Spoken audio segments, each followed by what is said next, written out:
the whole purpose of the Georgia racketeering law is that they're all working in some way, shape, or form towards the same goal, and they formed a conspiracy to do that. That doesn't necessarily mean that every person has to talk to every single person. All you have to do is commit one overt act in furtherance of the conspiracy with the others. Yeah, they're working towards a goal. The goal is to stop the Cop City being built, and also the actual petition itself is an injunction. It is a legal procedure and action to stop the action which the council have done. It's a legal action to collect signatures, going above the city, above the council.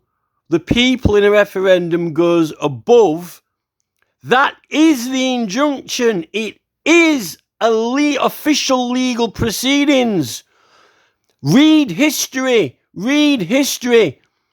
Petition is legal proceedings. It had judges. It had grand jury. It had Lord of the Articles. It had 3 justices. It is equal to civil and criminal proceedings. It is a different type of proceeding.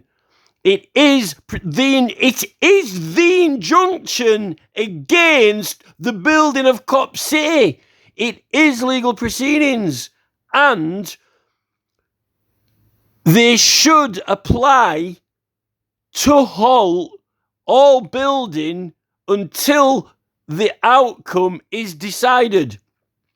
Just like if you appeal a court decision, for example, if you've been banned from driving, if you initiate proceedings, you can have the ban lifted until the outcome of the appeal, right? Until the outcome, you can have motions lifted and halted.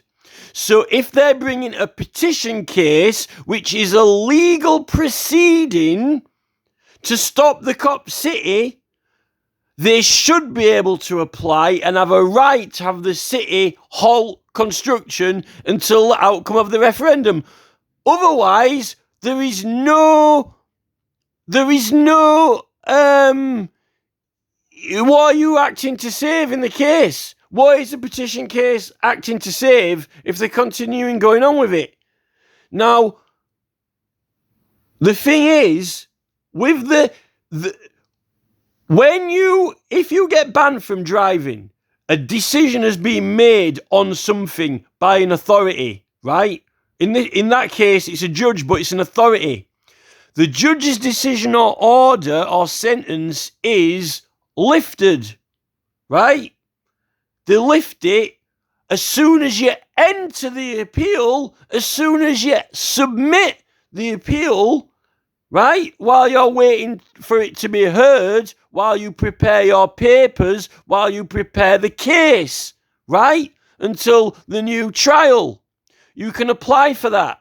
So the fact that they've applied, the city know they're doing the petition. They've even had court cases about the petition. The petition is a case to the city government going above the previous decision to allow the Cop City. There was a decision made to build Cop City. A decision made either way, right? Just like being banned from driving, an order made, a decision made. An action, a legal proceedings is coming to appeal that by petition. An injunction against the decision to allow the building, right? Now, it doesn't matter until you finish collecting signatures. What about when you're preparing a legal case? You've entered the legal case, then you've got to prepare it, but you haven't had the trial yet, or the hearing, or the sentencing. The whole procedure of petitioning is they're collecting the signatures. They've started doing it. The city knows they're doing it. Everyone knows they're doing it. They've even had court cases about it. So they can apply, or they've got the right to have the petition they're doing to reverse the Cop City building while they're collecting the signatures and while they're waiting for the people to vote in the referendum, the jury equivalent, they can have it lifted. But they don't need a separate injunction. They don't need all these court cases getting knocked around left and right. The petition itself is the injunction. And this is the thing. None of the authorities or governments want to suspend any actions or anything. And this is why you get the protesters going to try and protect the site and block it. This is why you get Extinction Rebellion and Just Stop Oil going in and trying to protect the trees in HS2. While they've got an existing case to protect it, yet the government carries on destroying it.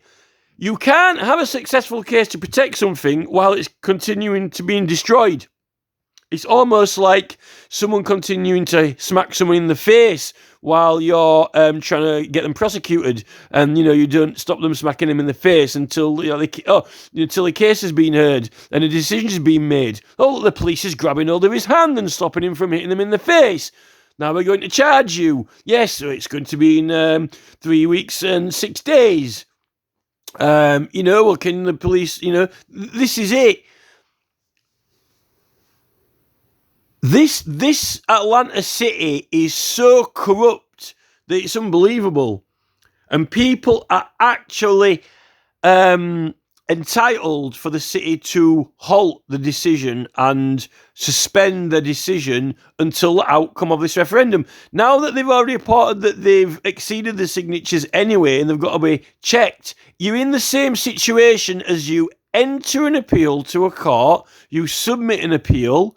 You haven't submitted all of the evidence. You haven't prepared all of the evidence. You've said, I'm appealing it. You enter an appeal, and then you've got certain time to get your case together and late to the court for a decision. So when you're petitioning Atlanta City with a legal case to stop, injunction, or overturn this decision they've made by the people, you can have them suspend the work while you were preparing and checking all the signatures and making sure there's enough and so forth, and until the outcome of the referendum is voted, which goes above the city. I mean, the fact that the city can even take legal actions, they get to vote.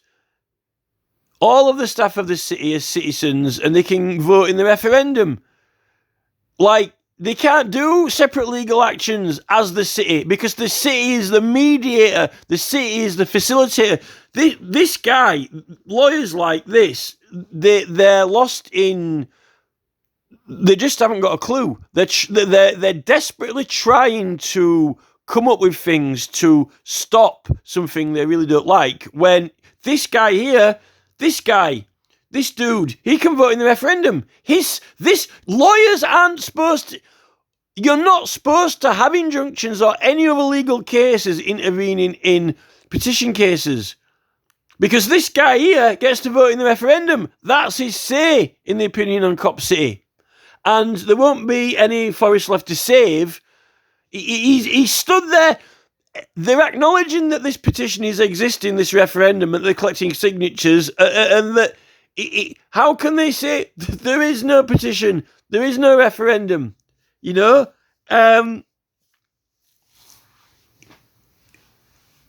before the signatures are counted and the referendum is confirmed that it will be on the ballot, they're actually... The petition itself is a legal proceeding for something. And the referendum, where people vote, how can you say that they should only suspend the building work on the forest at the point when, the referendum's confirmed? Because at the moment, the petition itself is a legal case for the referendum, and then the referendum is going to determine the outcome through that. But the petition itself is a legal proceeding, not just the referendum. They're both actually they're both a legal proceeding. You can have a referendum without a petition. The petition is a legal case for a referendum, which is, like an election, but the petition itself might have not been, you might not have had to have this is the thing, right? And this is what this guy doesn't even understand himself, right? Particularly with local councils, you can actually have a petition actioned on the merit of its evidence alone.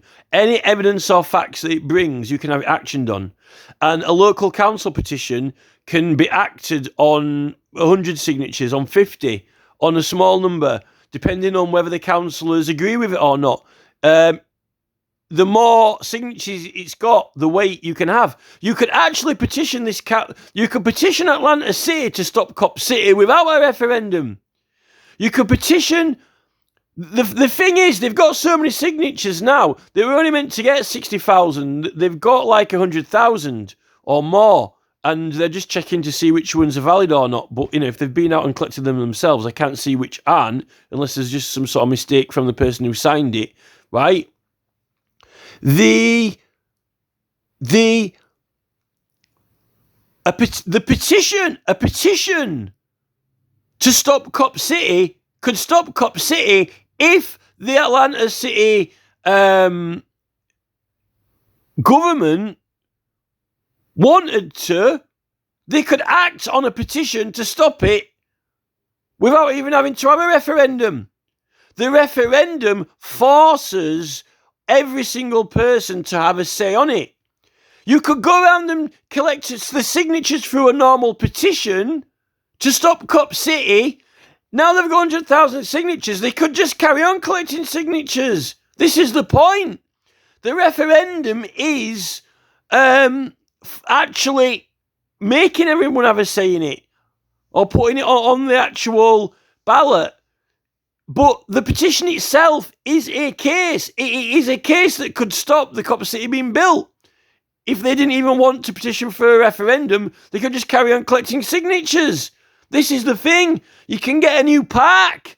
How many signatures does this guy here think that you need to have a new park built in Atlanta? Or get the park fixed or repaired, right? The fact is this. That police training facility is wanted by the council staff, government officials, right? And it's actually those people are meant to be elected by the residents. And it's almost like when you go around petitioning in a local area, and if it's a local councillor and he's got a lot of votes, and then you go around all the people who elected him and you start getting signatures for something that he doesn't really want, like, if he wants, if he doesn't want a new, flower display or something. If he doesn't really want a new flower display, and you start going around the public and getting signatures, particularly those members of the public who voted him in, you're going around this flock for signatures in a matter that he's opposed to, and he doesn't like that because you're kind of stealing his voters, right? And this is the grudge that this city's got. The city just can't handle the fact that they're getting so many people even interested in this, The petition case itself could stop Cop City, and you could actually have as a clause on that petition that, seeing though we actually are bringing a case and asking the public, we want you to halt you could have a clause in the petition that halts the progress, or you could even have a clause in the petition that says that, okay, if we collect, we're going to start doing this petition case to the council. It could be acted on 2 signatures, like, can we have a new park swing bench, please? Or can we have a new bench in the park? That's a thing that could be actioned by the government if they want to do it, by the Atlanta City. Oh, they don't want to. We'll have to get more weight on there. We'll have to get more people behind it to compel them to do it. There could be a clause added to the petition that, says that, if we get, if we prove that there's some interest in this and that it's like important that, if we get 10,000 signatures, then you will halt the work. You will suspend the order for approval, And then, because we've already got it's like Parliament, at 10,000 signatures, Parliament gets a response. At 100,000 signatures, you get a debate. At 3 million, we can have a referendum for the whole country. This is a legal action to the government. And you have to read the Professor Karen Bowie paper, the whole history of it, because you don't even know what it is. You don't even actually know what it is. What even it is that you're doing. That's the problem with this guy. He doesn't actually even know what it is that he's doing, And as for the arrests, look, the rights, the immunity and the protection of free speech that were made were enacted in the English bill for a reason. And you need to know what those reasons were. So you read the Professor Karen Bowie paper that's got all the research in it and all the activities that people were doing in connection with petitions where they were getting prosecuted. They were even trying to charge them money to submit petitions, right? What are these activities? And why would they invent a law that says that all prosecutions are illegal? All of them. Why would they say that? Why not just say some of them? In the Scottish version, it says you cannot be imprisoned, right? Now, it tells you the activities, what people were engaging in. And they are even speaking in private houses, speaking in public, asking people, talking about it, rebellious behaviour in public, right? All these things. Even actually conceiving of the idea to oppose it. I think Atlanta City want to try and, charge them almost like, it's like REM, I'm losing my religion. It's almost like, I think they would. We used to have, all the governments have been through these phases in the last decade where they've we'll accept other religions, we'll accept other beliefs, and end racism and all these things, right?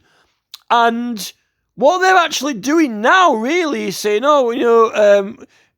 corporate business has kind of assimilated many, many religions. People leaving their religions. It's a miracle that they haven't actually, made all these religions illegal, because that's the way they're going. They're wanting to make people's beliefs in what they want to do illegal. Free. In relation to a political action, free speech is completely and totally free and with immunity, including on YouTube and by telephone and through the newspaper, through public notices. In fact, it is a required thing to publish. And these political parties can't stand the fact that people are now getting other people interested in things that the main political parties themselves don't want to advocate, and they're trying to silence them and shut them up. And when people are getting rebellious in public and so forth, they don't like it. The Angela Ditchfield case is important. It clearly sets out that you can paint something. It's defined as an advertisement, and you don't need permission to do that. There were loads of paintings on the sides of buildings. They used to paint adverts on the sides of buildings all the time. It's just the way it is, That's covered as well. That's even covered in modern law. Yet people have been prosecuted illegally for it. These people are just desperate for some form of control, and they will, lie about and deny rights. And the worst thing about this guy is this. They're using this racketeering thing. It's almost like an insult to that forum thread that I've had in the campaign, that bracketeering, not racketeering, putting illegal signage up, fastening on illegal signage or not having it on at all. Look, right, the police and the local council, they wanted to enforce speed limits on the roads, and they wanted to get fines out of people, right? And there's all this legislation and laws for putting road signage up, right? Now, they didn't put it up lawfully. It's meant to be lawful, prescribed. It's all prescribed, so it works properly, so it functions properly. That's why it's prescription. Distances, sizes, and so forth. It's all psychological, so you can respond to it in time. They put it all up illegally. at the main sites on major junctions and roads. It was not lawful. In many cases, it wasn't even the correct speed limit. It was the wrong number. It didn't have the right regulation on it, which would facilitate it or allow it legally to be enforceable. They also misleaded people. They put all manner of wrong sizes and faded off signs, and it was literally like a death trap. It was set up to mislead people, right? So then when people are driving around, they send people, they issue fines. They put someone there in these vans parked around, put the cameras out, right? And they prosecute them. Then they send them fines through the post and make them pay. You will pay, you will pay. Those sites weren't enforceable. It says in the law that it's not enforceable if it's not lawfully in place, right? So they're issuing fines where it's not lawfully enforceable. Now, it turns out that the magistrates even designed some of these speed awareness courses and even had some input into some of these sites. The judges, the magistrates, are on some of the committees and boards that designed some of these sites. Now, the local council contractors, the highways department, they're the ones responsible for fastening these signs. The police had been there to inspect the sites and even put their own signs up when right next to ones that were put illegally and misleading. It's a con, right? And when then they've got all these lawyers that you can get, like Mr. Loophole, Nick Freeman, who conveniently come along and take loads of money off you. I'll help you out. I'll go check it. Oh yeah, there's some illegal road signage out there. Nick Freeman. Well, actually, Nick, it's the whole thing's rigged with it. That's the point. This is the thing. Oh, but I'll take some money off you and I'll go inspect it. Oh, I might be able to defend you on this. Getting money out of people, taking money off people to defend them, knowing that it's all set out there illegally, right? This is a racket. It's like on Peaky Blinders, the gambling racket. This is a racket. That's what a racket is. And by the way, they're not petitioning the government. They haven't got any immunity. There's nothing at all whatsoever in the Bill of Rights or anything that I have read whatsoever that gives police or judges or Crown prosecutors any immunity at all whatsoever, or any government staff. None. It says illegal prosecutions for matters that can only be debatable, decidable in Parliament, which is when you're petitioning Parliament. And that those are the matters that you're bringing, which is the protesters. That's the protesters.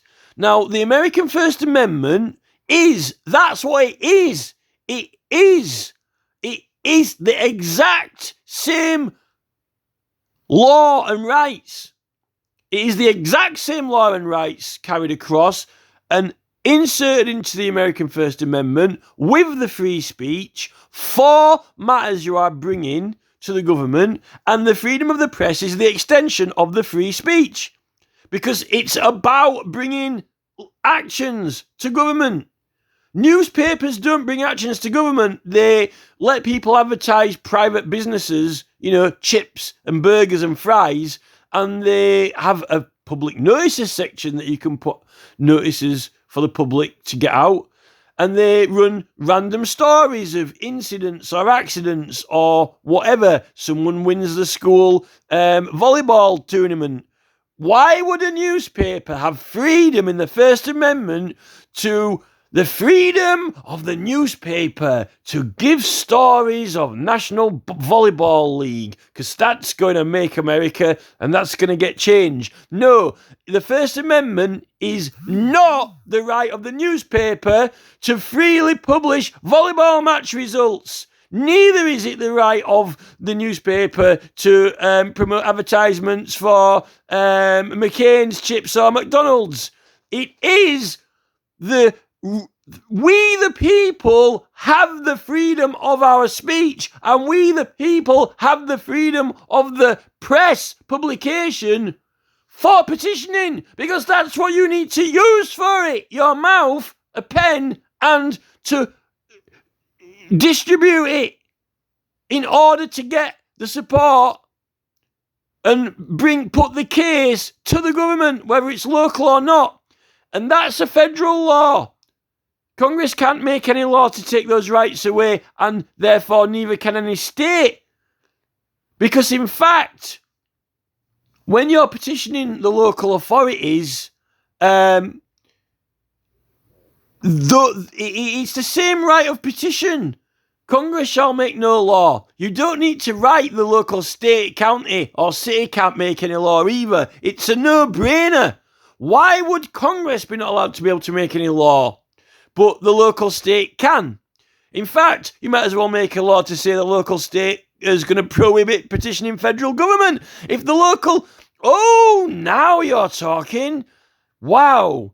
It's Senator Paul Rand. He's getting a new law put through in Kentucky. No one in Kentucky under state law shall petition the federal government. Yeah, well, Congress can make no law, but apparently, Kentucky State can make any laws what they want about petitioning. Oh no, we'll make the laws up about petitioning this. No. It's what is federal law? Certain laws that apply across the whole of America to certain activities, like the free use of the press and your mouth and petitioning. It's not actually. It doesn't actually just to say petition Congress either in the First Amendment. It's actually to petition the governments for grievances, which actually means every state. Who is this joker in this suit? Where does he get his ideas from? What study has he read? What research has he read? Does he actually understand anything at all whatsoever? Americans are so embroiled in their suits, their grievances, their little petty grievances, that they... this is the thing about federal question law. Oh, shall we give the power to the lower courts, or are we giving them too much power? No, we take it away again. No, we'll give them it back again. Yes, actually, you have given them too much power because everyone has ended up, abusing this and, suing each other over political rights when you're not allowed to. You can... It's a federal question. Let's just clarify this matter. No, it's not a lawsuit. Yes, I'm running for election and I'm using this material I found. I've got to find some evidence from somewhere that will make a compelling case to the people.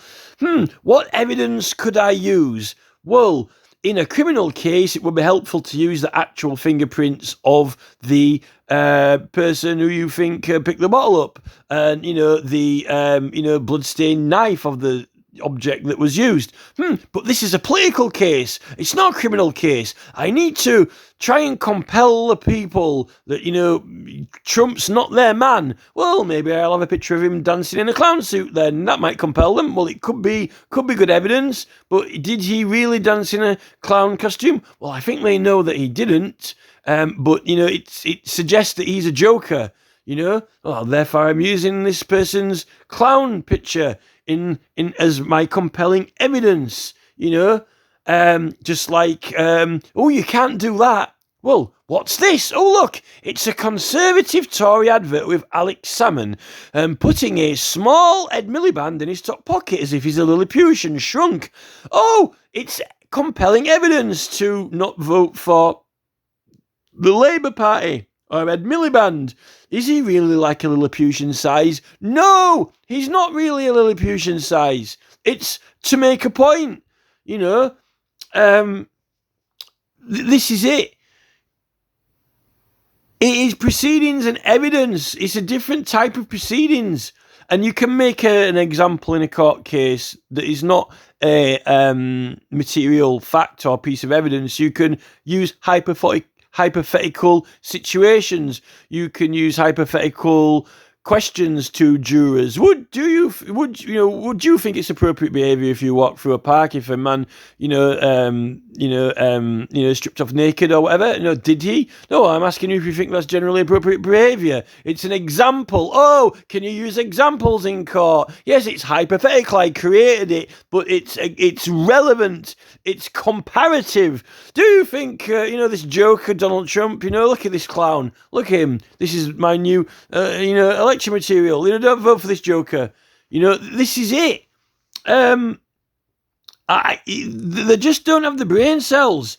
There isn't the brain cells there because I just don't think they're studying it enough.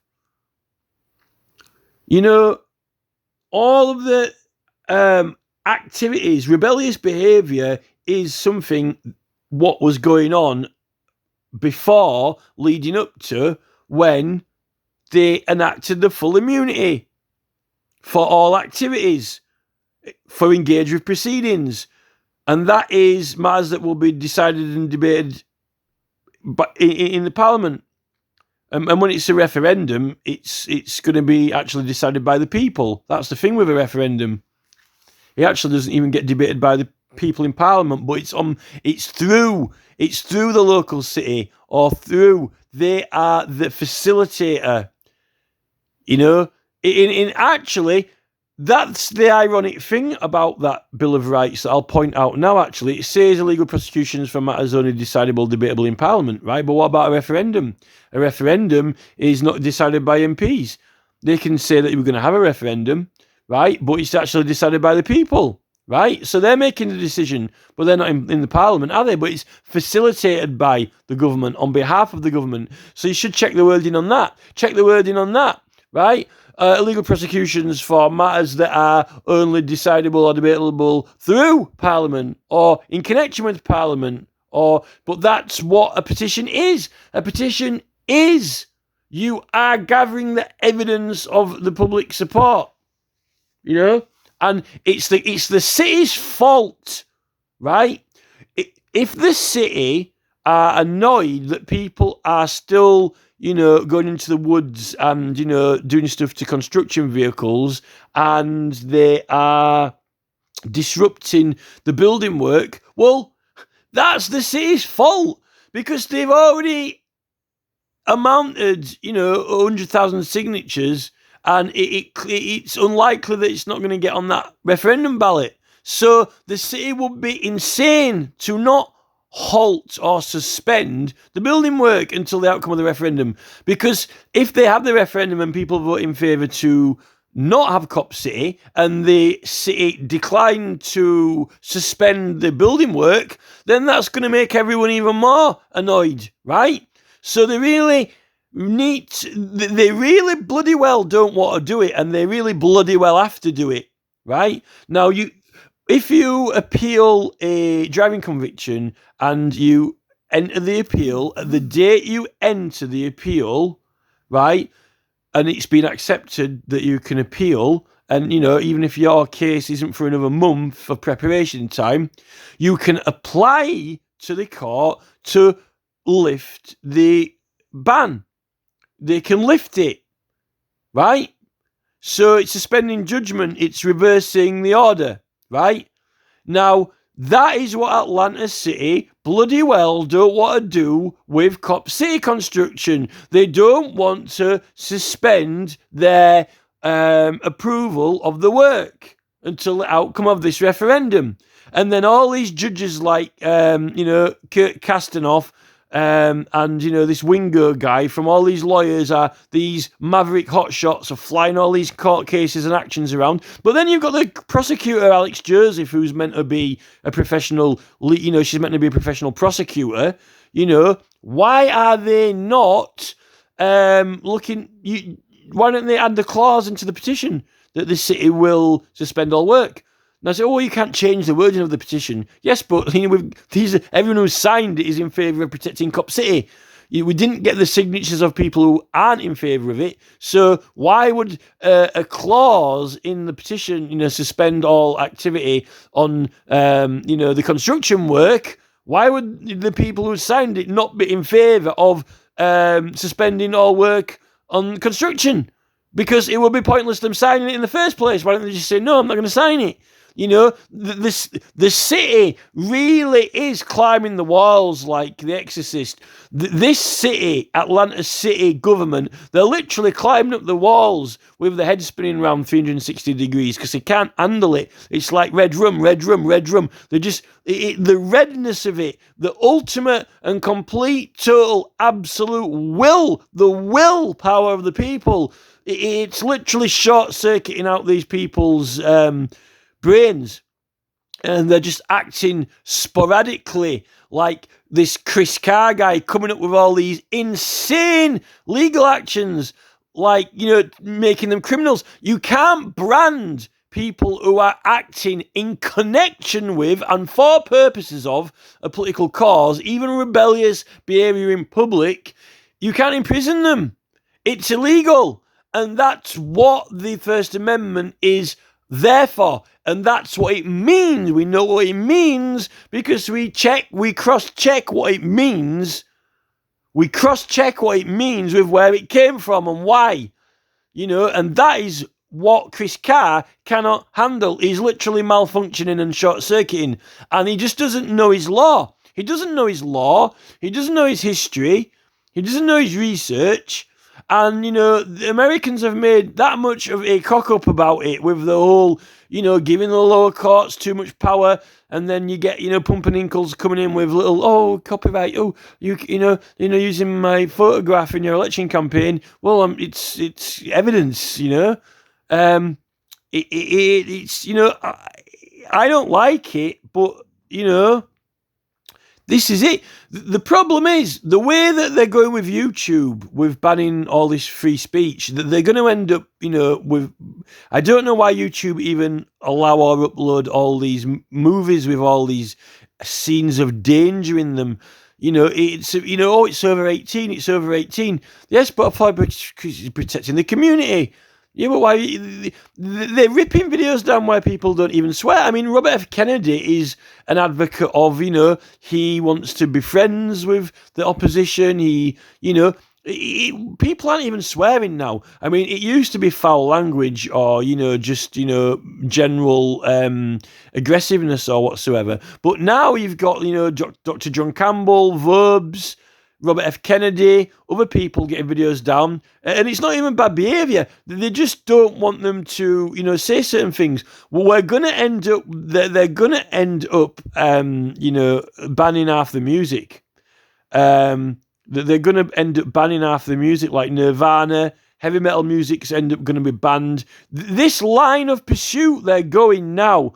I mean, what about Rage Against the Machine? If that ain't incitement against the government, I don't know why Chris Carr's not trying to get Rage Against the Machine arrested, for incitement against governments, fuck the police or whatever they're saying, Carr's a joke. He's comedy.